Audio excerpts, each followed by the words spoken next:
It's crisp, it's soft, it's sweet, it's sharp.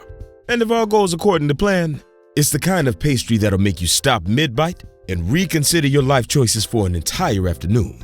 This time, Renee's making lemon almond puff pastry turnovers.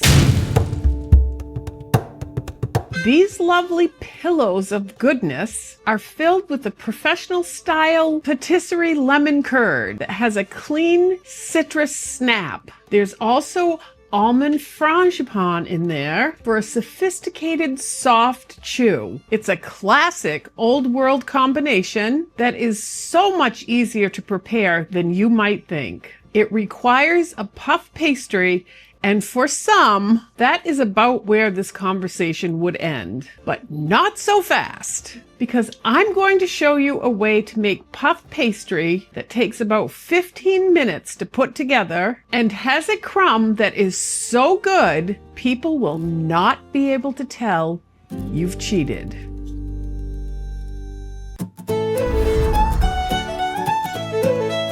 It's another beautiful day here in the Shire, and Renee's about to create a local legend.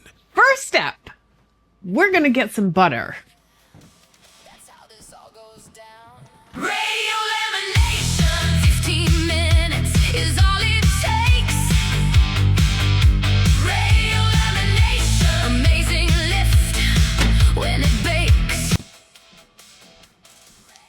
Okay, so I have some butter here. We're gonna use both of these in this recipe. Okay, so we've got some flour here. I cut these up quite small. I just find it easier if I get some of the butter mixed in with the flour before I start the rest of this. So I cut these up relatively small, just small. Okay, and then I'm gonna just take a spatula and spread those around a little bit so that they're mixed into the flour. And then we're going to take this and we're going to just going to mix that up just a tiny bit so that it's in there. And then in here, I've got butter of different sizes because this isn't laminated puff pastry. This is the quick puff pastry. And I find if you cut it all too small, like this is as small as I cut it, the butter breaks down into tiny little pieces and doesn't work quite as well because we still want that butter to pop. So I've got this size and I've got that size. And so some of that's going to leave some bigger pieces of butter, which allows for better puff. So got a little bit of salt here I'm going to put in here with the butter. So we've got some ice cold water here. This is like 90 grams. We're just going to put that in with that. And that's where I would start. And then we're going to pulse this until I'm happy. I'll count.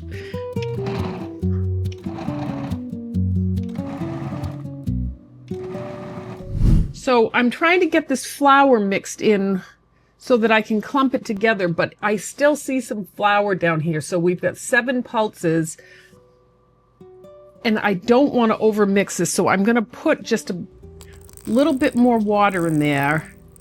And that was probably 2 teaspoons. And you're going to have to just read this because it depends on your humidity, the day. And we're just going to give this another couple of pulses. Okay, I see that. So what's happening now, and I'm going to take this right off, is that you've got some pieces forming in here that are nicely put together. So now, because I'm seeing these big clumps, I know I can pour this on the counter and turn this into a ball, which is what we're going to do. We've got this, and it looks like it's going to clump together really well. I don't want to touch it too much. And so what we're going to do now is I have some flour here and I'm going to just sprinkle it on my board. You can also do this on a silicone mat if you want to. You can try it on a piece of parchment paper to keep it off of the counter. But I've tried everything to make this part a little bit less sticky. And the only way to do it for me is to put it on a board and just keep adding flour underneath it, little bits of flour. So the first thing we're going to do is we're going to dump this out. And remember, you don't want to touch this as much as possible. This is the most we're going to touch this. We're going to put this together into a ball. We're just going to... And then I'm going to shape it into a kind of a rectangle here.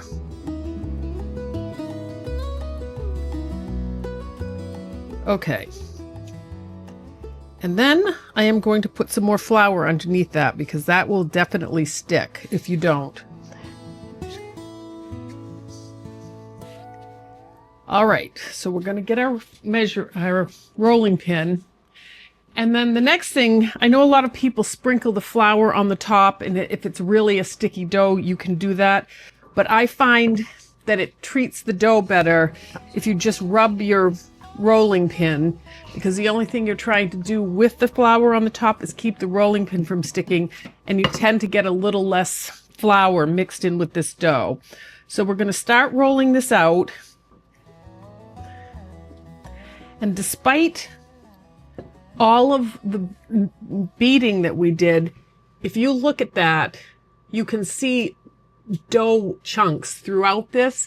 That's what you're looking for, and that is so exciting when you see that. You want to see those pieces of butter. That's going to do the magic with this. Okay, we're going to roll this out. And you'd want to try to keep everything the same level, depth, thickness.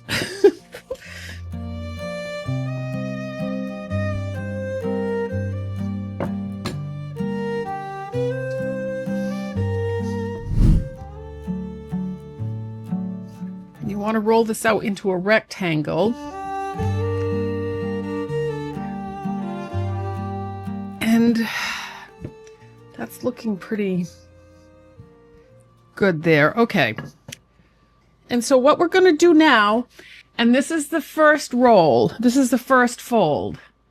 Okay? We're going to roll this way.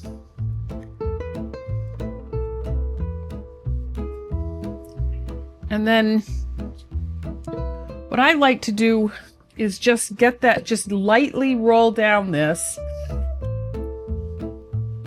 just to get that stuck together really well. Okay.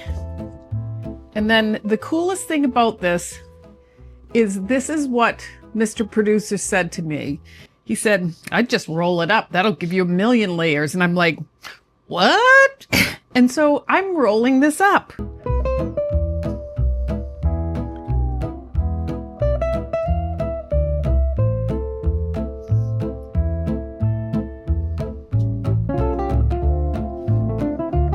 So now we've got our spiral, and if you look at that, look at all the layers already, and it's just rolled up.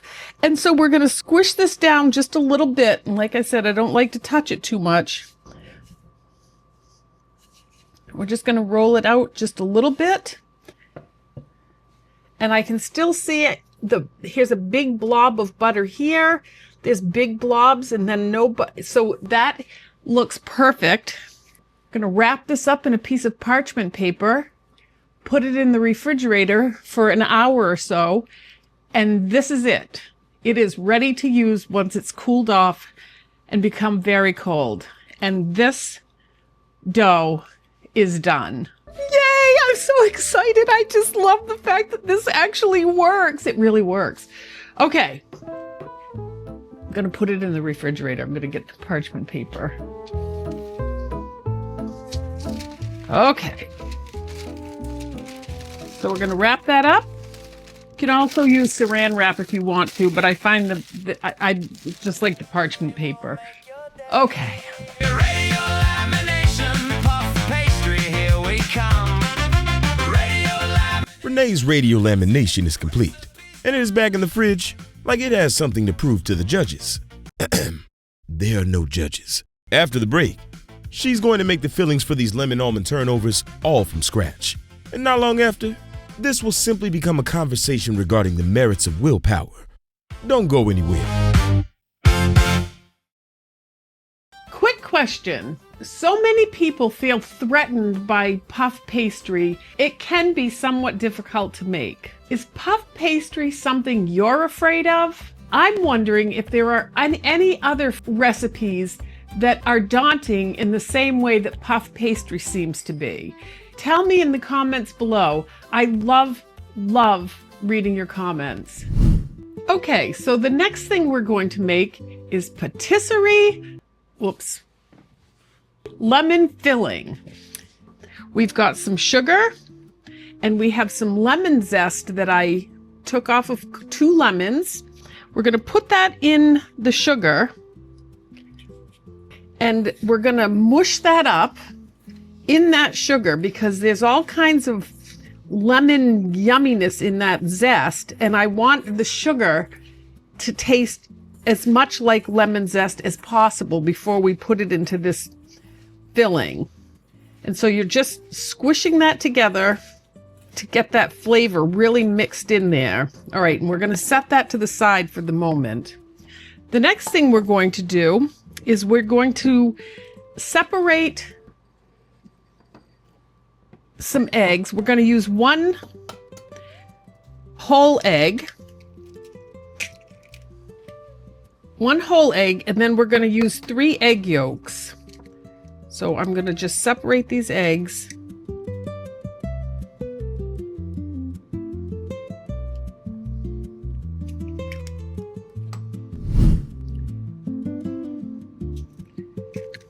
And then I'm going to put those eggs aside for something else someday.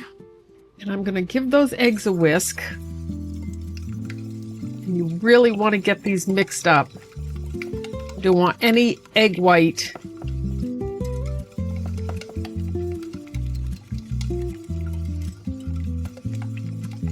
And it's very important to do this step first so you can get those eggs mixed in really well together. And if it's not working fast enough, just tip the pan on its side. And what you want to see when they're mixed properly, you won't see any pieces of egg white. I see a couple of pieces right there. And when you're making pudding, this is the pickiest step, especially the way we're doing it. You want to make sure you get all of those mixed in. If you don't, they're going to cook and look white. All right, that looks great. All right, the next thing we're going to do is we're going to put in some cornstarch. You can also use flour if you'd like. I'm going to mix that in. And that will dissolve when you get this over the stove. Lemon juice. And a little bit of salt. And then we're going to put our flavored sugar in there.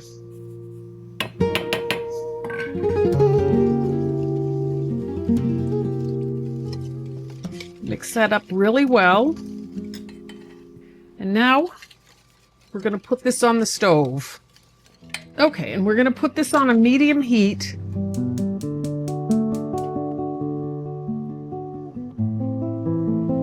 And we are going to babysit for this. We're just going to keep mixing that together.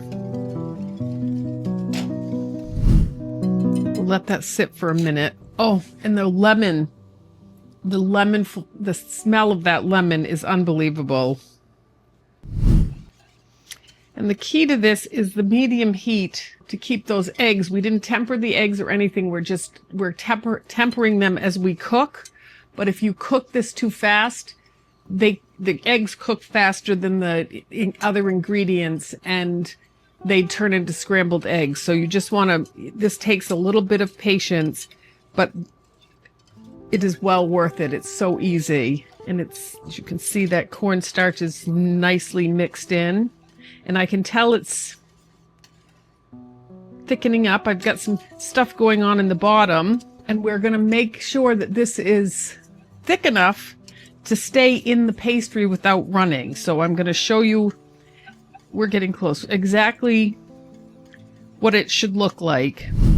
And you don't want this to bubble or boil at all. It will leave it much smoother and silkier if you don't get this to that temperature. So what we're doing is we're stirring at this point going forward so that this thickens with a little bit of time as opposed to bubbling it up.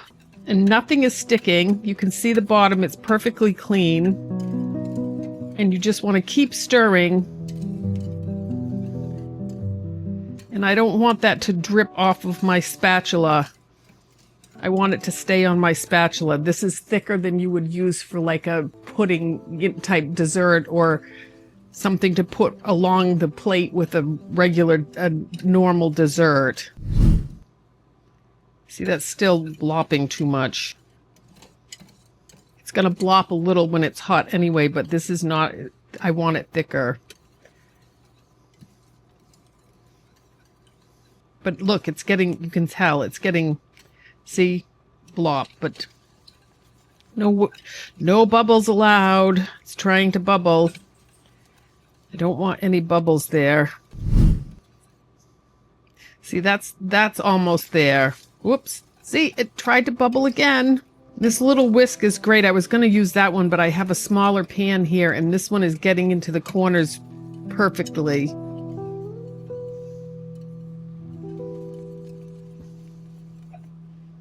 All right, that's what I'm looking for. See how it stays on the... It's staying there. I mean, I can shake it off, but that is perfect. So I'm going to turn that heat off, and then I'm going to add my butter. And this is, that butter is at room temperature. If you put it in cold, it's just going to take a little bit longer. Adding that butter loosens that up. That's why I want that to be so thick. And then we're just going to really whisk that. I'm going to come over here so you can see. We're going to make that shine. And see how that's thickening up as it cools. This is looking awesome. So this is what it looks like. Even with the butter, as it cools, it's absolutely... And so when I put that inside of a pastry, it's not... it might run a little bit, but it's going to stay inside of the pastry, and that's what you're looking for. Okay, so the next thing we're going to do is we're going to strain this to get the lemon zest out of there. If you want to leave it in, go ahead. I like it smooth. And this just makes it utterly perfection. And then with the strainer, you just start, I work at the bottom and just start pushing it through. Then I just scrape some of that up over there so I can have a clear space on the strainer. Okay, so that's pretty good. So I just want to show you so that you know what I'm talking about. Let's scrape the bottom of this off.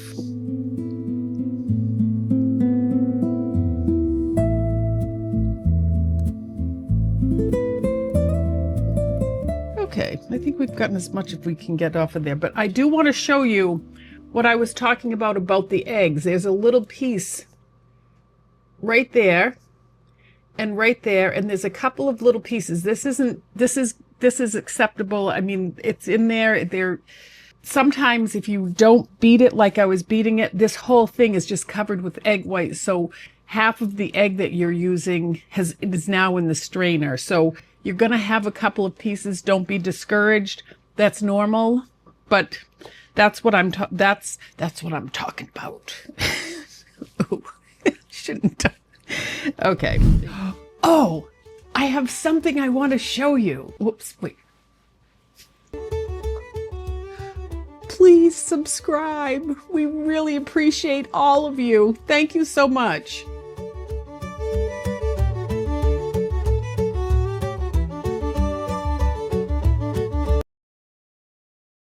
Okay, so the next thing we're going to do while we're waiting for that dough to cool is we're going to make an almond frangipane.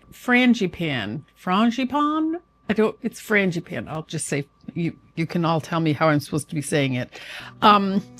So the first ingredient in this is almond paste. And this is something I haven't worked with much, but I'm learning to love it. It's just the one thing I did notice when I was doing the trial run of this is that it's quite tough when you take it out of the package.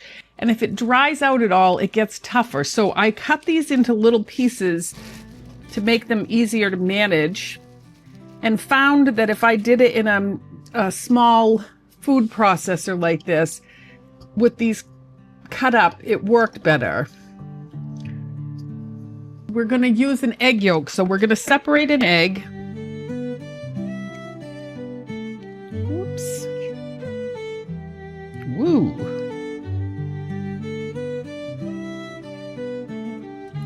There's our egg yolk. We're going to add that egg yolk. Going to add a little bit of salt, some softened butter. Break that up a little bit. Some sugar. And then I've got 1 or 2 tablespoons of flour here. I'm going to add about half of it to start with. That's going to just thicken that up a little bit and hold it together. But I don't want to use too much. Whoa. Okay. And then we're just going to mix this, and it takes quite a while. So I'm going to just let it go. Okay, this is all going really well. I do think that's a little wet, so I'm going to add a little bit more of the flour. And it's easier to mix this on a low speed rather than a high speed.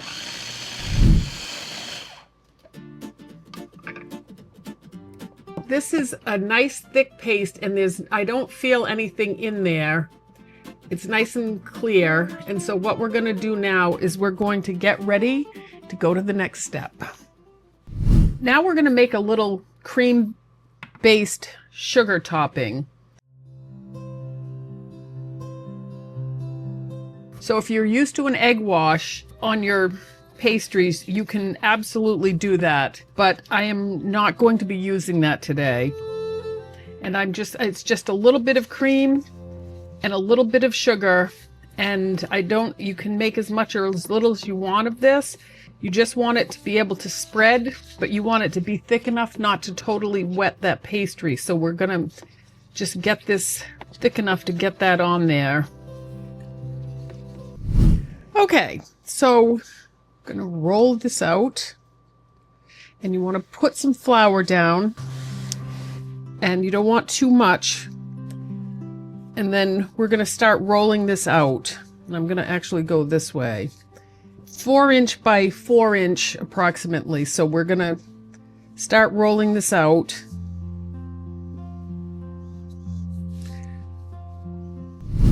Then I'm going to put the flour on my rolling pin, not on the dough. And then I'm going to start rolling this way. That's about 4 inches. And as you can see, this board is floured nicely at the moment, because when I'm pushing, the dough is still moving across the board. I can tell that the middle is a little stuck. So we're going to lift that up and put a little bit more flour down.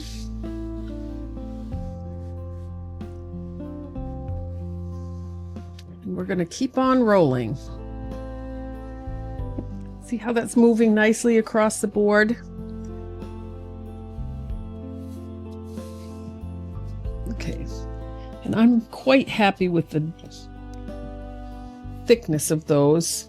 So that is about 1/8 of an inch, maybe a little less. I like that, and so I'm going to leave that alone.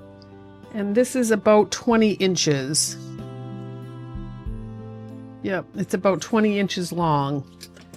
I'm going to make these 4 inches by 4 inches today, but you can actually make these any size you want. Cut this end off. That's going to be a problem.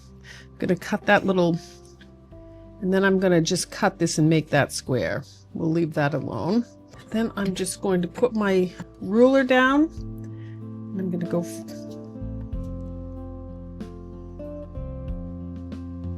All right, so now we're going to take our Frangipane, and I've put this in a bottle to make it easier to get on there, and we're going to put about 1 teaspoon to 2 on here, probably 1 teaspoon.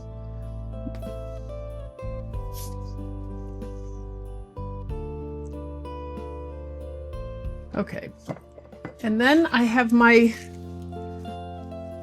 lemon mixture that we made, and we're going to put some of this right on there, and this is probably a couple of tablespoons.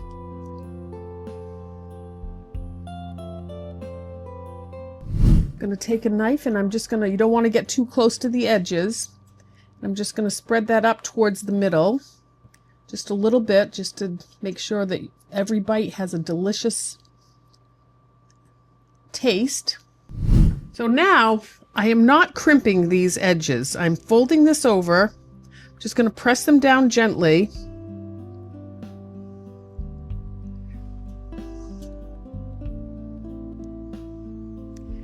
And then I am going to take our milk and sugar mix that we made. And see, that's very spreadable. I did have to add a little bit as it thickens. It will thicken as you let it sit. And so I just made it so that it looks like, it's kind of like Elmer's glue. And I'm just going to put a little bit on the top of each one of these. And I completely cover these. Okay, that looks good. And then you can, if you want to, this is turbinado sugar. And I'm just going to sprinkle some of that on the top to add a little texture to these.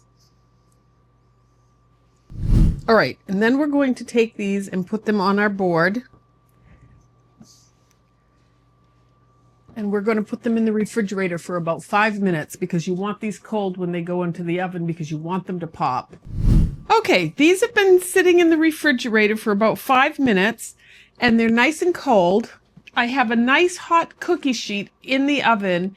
If you put these on a cold cookie sheet and then put them in the oven, they won't pop as nicely. So I keep the cookie sheet in there, and I just place them in carefully when I'm ready to go.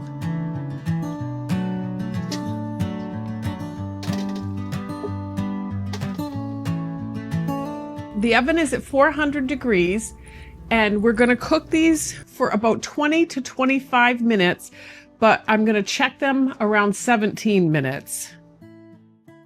Okay, it's been about 21 minutes, and we are going to take these out. Oh my gosh, those look divine. Hold on, let me get a spatula.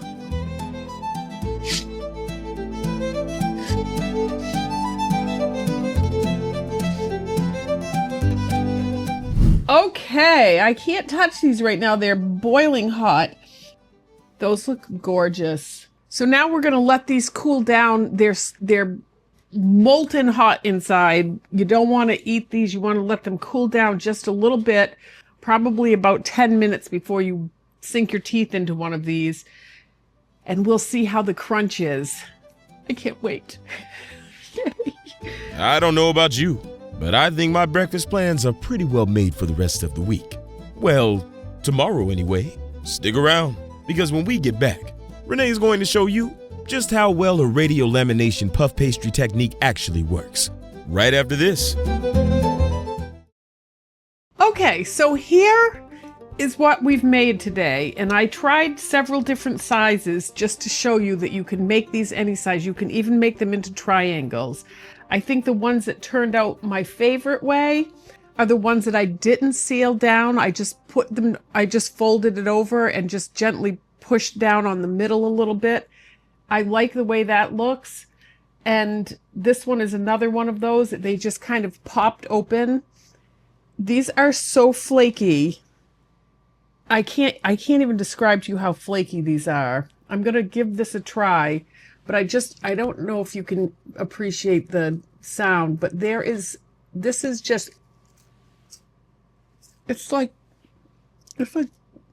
I don't even know. I'm going to give this a try. Look at the layers right there. See all those layers, and they've popped here.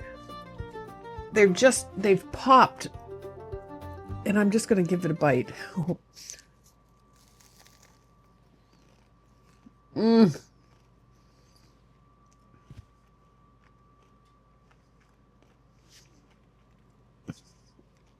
Oh my word. This sugar, the sugar coating, look, piece just fell off. Look at it. It's just, listen. I don't know if you can hear that, but it is just amazing. And it's got just the right amount of filling. It is giving me just the most lovely, just a hint of almond and this really big pop from the lemon. Can you believe it? From 15 minutes of putting a puff pastry together. Oh, and look at all the crunch. Look at everything that fell off of that. It's just, it's perfect for a turnover or something. We don't all have time to make laminated dough all the time, but this is a very, very, very enjoyable substitute for something that takes so little time, and the satisfaction from these is unbelievable. I could just go like this. I'm serious. It's like, I hope you make these, and thank you so much for watching. Don't go too far. Renee's got another video right here on the back burner waiting just for you. Looking for the recipe card for this one? I've got you. Scan the QR code that's on the screen now, or click the link in the description below. Don't worry, I'll keep the kettle on for you.